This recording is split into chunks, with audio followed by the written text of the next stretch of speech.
Bienvenue dans cette nouvelle édition du QG News. Au sommaire, le gouvernement djiboutien vient d'approuver un projet de loi qui amnistie les membres de l'opposition condamnés lors de la crise post-électorale de 2013.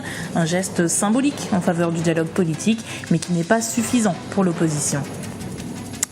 La transition démocratique sur les rails au Nigeria, le PDP, parti défait à l'élection présidentielle, s'est engagé à soutenir le successeur de l'ancien président Goodluck Jonathan, le général Muhammadu Buhari. Du chocolat entièrement réalisé avec des ingrédients gabonais, c'est le pari qu'a relevé Julie Nyongui. Sa spécialité, les chocolats au gingembre et au piment, rencontre en fin d'édition. Mais d'abord, les interrogations persistent autour de la tombe commune du cimetière de Maluku, découverte à 100 km de Kinshasa, en République démocratique du Congo. 421 personnes y ont été enterrées le 19 mars de nuit. Pour les autorités, il ne s'agit que d'une procédure de désengorgement de la morgue. La société civile craint de son côté que les corps ne soient des victimes de la répression de janvier 2015. Des centaines de personnes manifestaient alors contre le projet de modifier la Constitution. L'opposition a réclamé une enquête indépendante. C'est une décision qui permettra sans doute de décrisper le climat politique djiboutien. Le gouvernement a approuvé lors du Conseil des ministres de ce mardi 7 avril un projet d'amnistie en faveur des militants et des personnalités de l'opposition condamnés pour les événements liés à la crise post-électorale de 2013. L'opposition souligne cependant le fait que l'amnistie n'est pas générale et que certains opposants sont encore en prison. Ibrahim Zinjai. Les relations entre le gouvernement et l'opposition vont-elles s'améliorer après la décision des autorités en faveur de l'opposition? Le gouvernement djiboutien a en effet approuvé ce mardi 7 avril un projet d'amnistie en faveur des militants et des personnalités de l'opposition condamnés pour les événements liés à la crise post-électorale de 2013. Le gouvernement privilégie le dialogue social, réaffirme sa disponibilité et poursuit son engagement à construire un ordre politique fondé sur les valeurs de justice, de pluralisme démocratique et de bonne gouvernance entre les diverses composantes de la communauté nationale. La décision s'inscrit dans le cadre des accords du dialogue politique intervenu le 30 décembre 2014 entre l'Alliance au pouvoir et la coalition de l'opposition, l'Union pour le salut national, USN. Mais si l'opposition salue ce geste du gouvernement, elle déplore néanmoins le fait que certains membres de l'opposition dorment encore en prison. Pourquoi ces trois éléments ont été condamnés? Je crois que c'est très important. C'était à la suite des élections législatives de 2013, de février 2013, qui a vu la victoire finalement de l'opposition de l'USN, l'Union nationale pour le salut, et qui protestait contre les fraudes massives qui ont eu lieu. Et ces gens-là n'ont fait que manifester à l'époque, ont été condamnés quand même lourdement à 18 mois. Et aujourd'hui, c'est quand même heureux qu'ils puissent bénéficier d'amnistie, c'est la moindre des choses. Il faut rappeler qu'il y a un prisonnier qui s'appelle Mohamed Ahmed Jabha qui a été arrêté en mai 2010, qui a été à l'époque torturé et qui n'a bénéficié d'aucun soin et qui n'a jamais été présenté devant un juge et qui reste encore en prison à Gabon. Et Mohamed Ahmed Jabha est toujours en prison. Et aujourd'hui, nous sommes très étonnés que cette amnistie ne s'étende pas à ces militants aussi. L'accord cadre entre l'USN, l'Union pour le salut national et le gouvernement prévoyait également des discussions sur la CENI, la Commission électorale nationale indépendante, autre point d'achoppement essentiel sur lequel l'opposition entend des réponses du gouvernement. Rappelons que la signature le 30 décembre 2014 de cet accord cadre entre le pouvoir et l'opposition avait mis fin à plus de 20 mois de crise politique dans le pays. Quel rôle pour le PDP, le Parti populaire démocratique, dans la vie politique au Nigeria après sa défaite à l'élection présidentielle? Lors d'une conférence de presse ce mercredi 8 avril, le porte-parole du parti a annoncé la volonté du mouvement politique de soutenir le gouvernement du président élu, le général Muhammadu Buhari. Ibrahim Zinjai. Le nouveau chef de l'État du Nigeria, Muhammadu Buhari, pourra compter sur l'opposition. Le PDP, le Parti populaire démocratique, battu lors du dernier scrutin présidentiel, s'est engagé ce mercredi 8 avril à soutenir le gouvernement du président élu, le général Muhammadu Buhari. Objectif, renforcer le développement du Nigeria. Nous promettons que dans ce cadre, nous travaillerons avec le président désigné, le général Muhammadu Buhari, pour faire progresser le pays en tant que nation. Nous coopérerons avec lui pour ce qui est de promouvoir les valeurs de notre pays et de faire progresser tous les indices de croissance nationale, ainsi que pour favoriser l'unité nationale et le développement de notre pays et sa démocratie. Le PDP tourne la page et accepte sa défaite. Le parti se veut une opposition responsable et entend jouer son rôle dans les débats pour revenir au pouvoir en 2019. C'est une excellente nouvelle et il faut tout de même souligner en termes d'analyse qu'après sa défaite lors du dernier scrutin, deux alternatives s'offrent au PDP.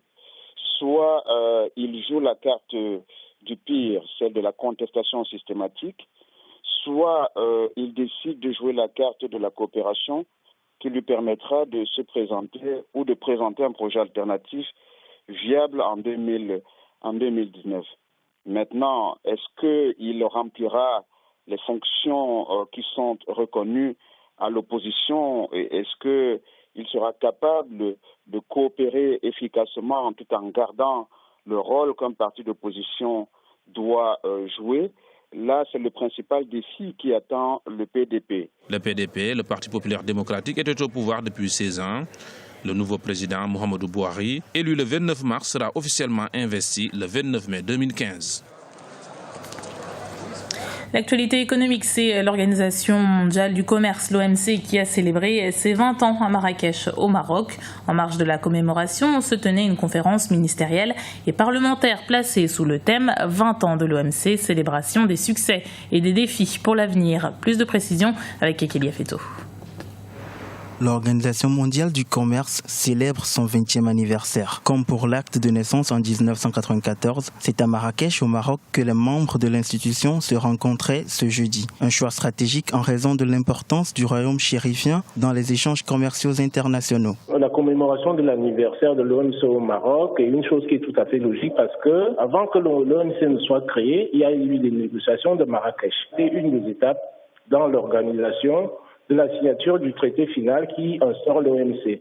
Donc il est tout à fait logique que l'Afrique, ayant des potentialités de plus en plus ouvertes et grandes par rapport à l'économie mondiale, malgré la faible part de l'Afrique représente un potentiel qui est avéré pour l'économie mondiale. Parmi les 54 pays que compte l'Afrique, 42 sont aujourd'hui membres de l'OMC, renforçant ainsi le rôle du continent dans le processus de décision de cette organisation. Le continent regorge de ressources avec 40% des réserves mondiales d'or, 10% de réserves pétrolières ou encore 60% de phosphate. Pourtant, l'Afrique ne représente que 3% du commerce international. Le poids de l'Afrique dans le commerce international aujourd'hui représente entre 2 et 3% de la part des économies mondiales. C'est justement le secteur dans lequel il est très très important que l'Afrique puisse intensifier la transformation de ses produits sur place pour faire accroître sa part dans les échanges internationaux. Parce que jusque-là, on ne prend en compte que les produits bruts que l'Afrique commercialise.